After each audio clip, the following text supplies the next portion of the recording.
بسم الله ما شاء الله ولا حول ولا قوة إلا بالله. ازيكم يا حبايب قلبي، عاملين ايه؟ آه معلش بقى، انا مش هقدر انزل فيديوهات باستمرار لاني انا واولادي تعبانين جدا.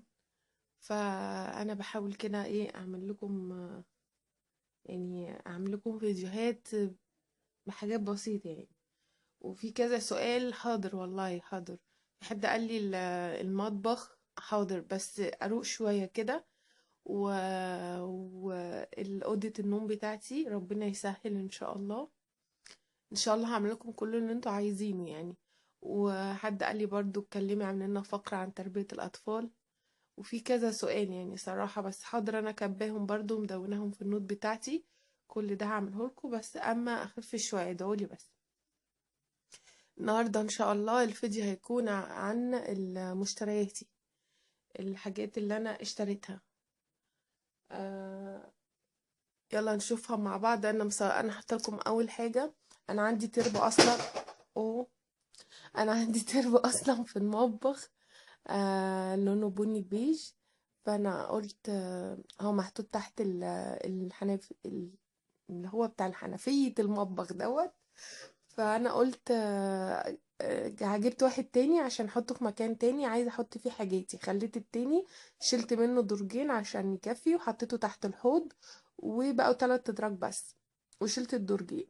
فجبت واحد تاني علشان احط فيه التوابل والفوق بتاعتي والحاجات دي انظمها فيه. والتاني بحط فيه البطاطس وال والايه والبصل واي حاجه من دي يعني.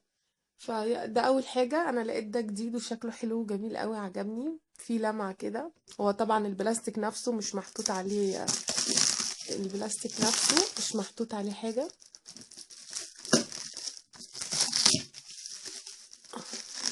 زي ما انتم شايفين، مش عارفه صح صراحه. اهو. المهم هو في لمعه كده ان شاء الله، وانا بصور لكم المطبخ تبقوا تشوفوه برضو كده. بصوا في لمعه كده جميله قوي يعني زي المرايه كده. فلقيته جديد ولذيذ يعني.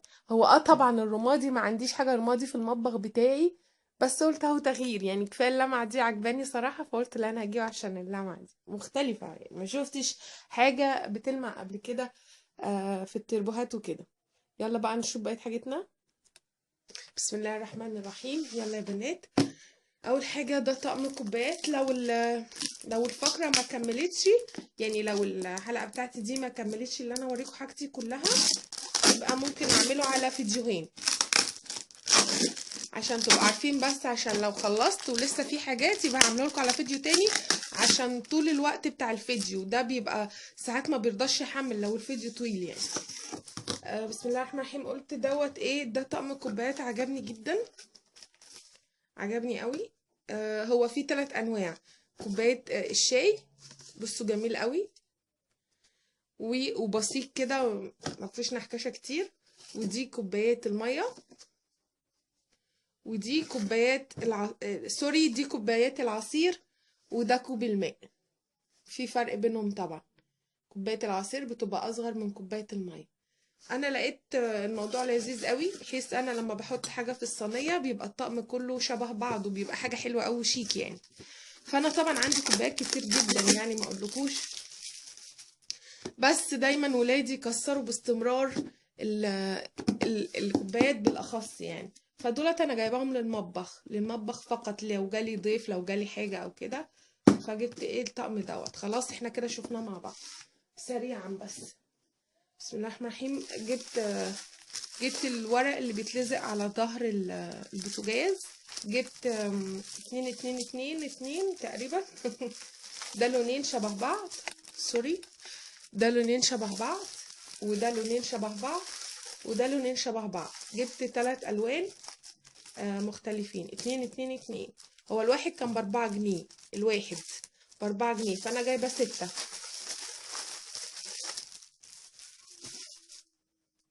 جبت اللوفة ديت للمواعين،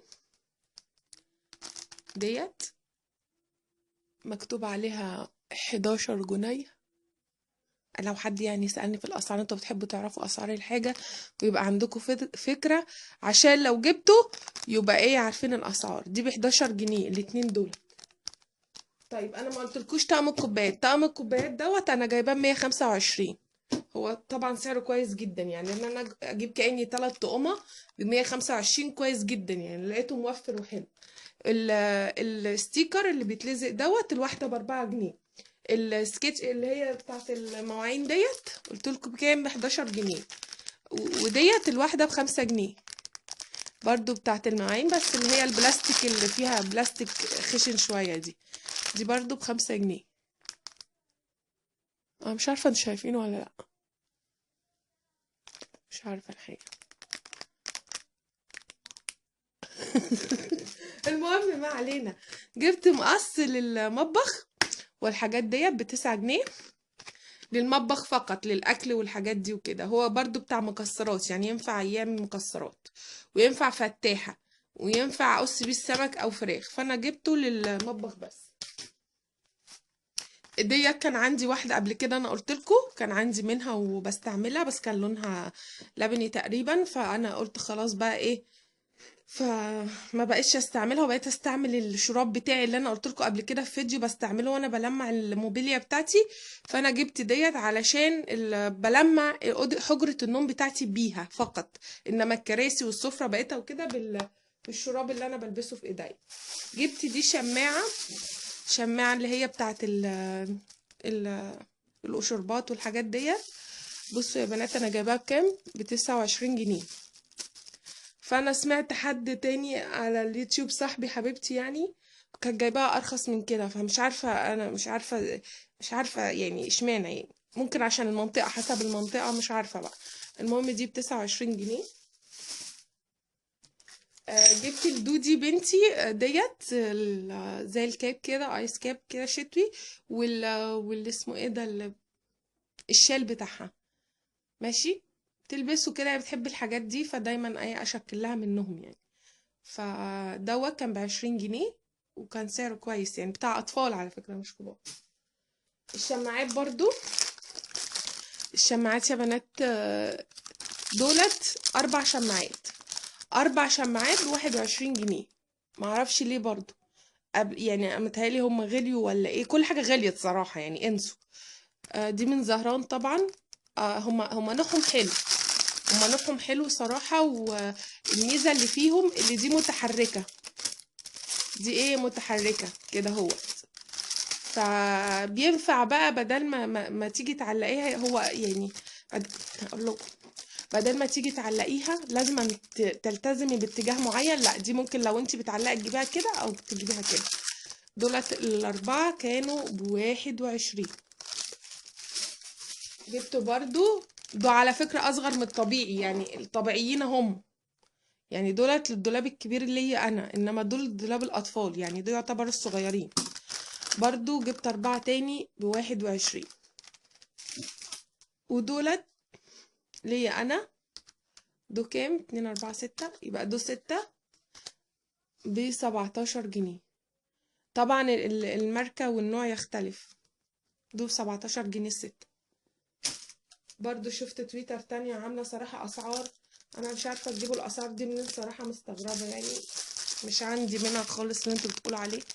ديت بحب الحاجات دي جدا وبعشقها، ودايما كل ما بلاقي في المحل الحاجات دي اجيبها على طول، ما ترددش يعني. دي الواحدة كانت ب5.5. ديت اهي مكتوبة اهو، بس تقريبا الفلاش مش مبين او حاجة زي كده. جبت الشكل دوت وجبت الشكل دوت. بحب الحاجات دي بتاعت التلاجة اللي بتتعلق على التلاجة. وازازة البيبسي دي كانت ب8 جنيه اهو، دي كانت ب8 جنيه تتلزق برضو. كوكاكولا بحبها جدا. يلا بقى نشوف الفوط. انا كل مرة كنت بجيب الفوط بتاعتي الكيس اللي هو فيه نوع الفوط 3 ده لونه اصفر، فقلت اغير. انا طبعا كان عندي من دول، فابتدى اللي عندي يعني خلاص بقى، فقلت لا مش هجيب من الاصفر بقى شوية وبعدين ايه اجيب دولت، فهرمي جزء من عندي كنت بستعمله واستعمل دولت. قلت لكم انا كل شهر بجيب ال3 فوط او ايه يعني هو كده كده تمن الاطفال الفوط دي، انا كنت بجيب الكيسه كده، بتتباع في الفوط الصفراء، فيها تقريبا بشوف الوقت احنا كده 10 دقايق.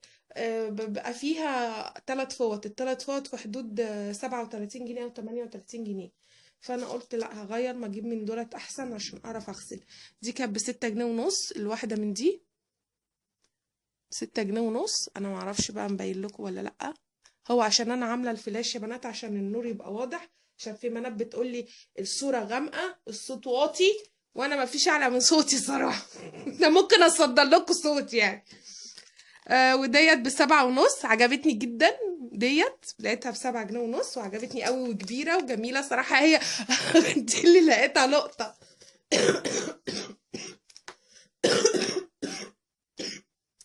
اسفه يا بنات، انتوا واخدين فكره، لا يعني انتوا فاهمين وعارفين ان انا تعبانه يعني. دي قطن بس عجبتني برضو.